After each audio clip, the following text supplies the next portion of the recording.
Thay đổi một bài hát. Xin mời quý vị cùng nghe nhạc khúc Áo Anh Sức Chỉ Hiện Tại.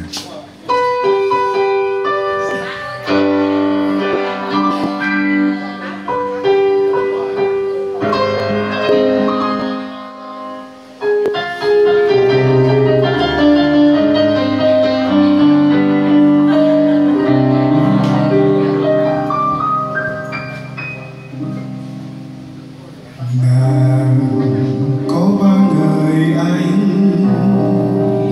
đi bộ lâu dài,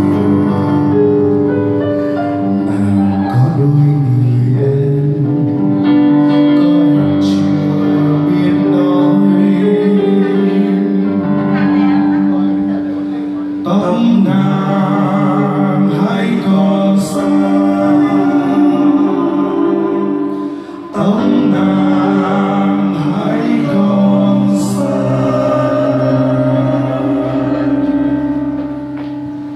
Tôi là người chiến binh xa gia đình đi kháng chiến. Tôi yêu ngàn như yêu người em gái, tôi yêu người em gái, tôi yêu người em gái, tôi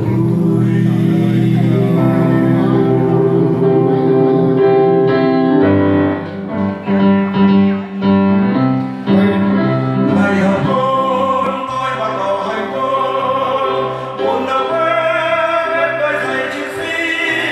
Tôi mới từ xa nơi đơn vị về, tôi mới từ xa nơi đơn vị về.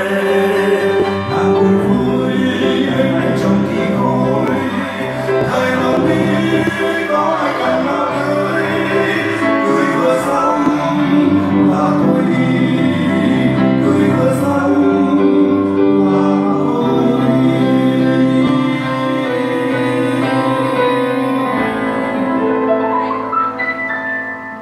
Từ chốn xa xôi kéo về ái lại,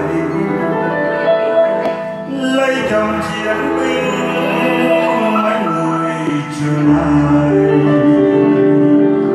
Mà nhớ khi mình không về thì thương bé bỏng chiều quê.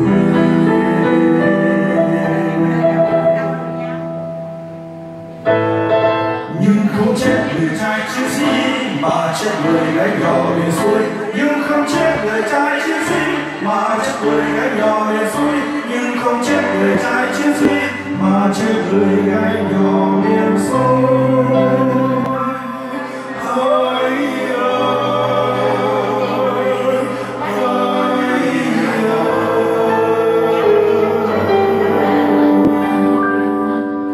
Tôi về không gần nàng má người mềm mùi, chỉ hoa người tươi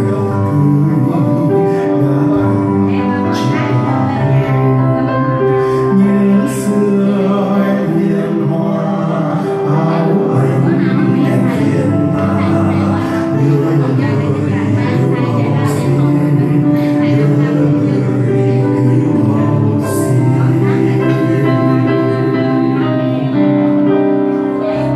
Giờ phút người chẳng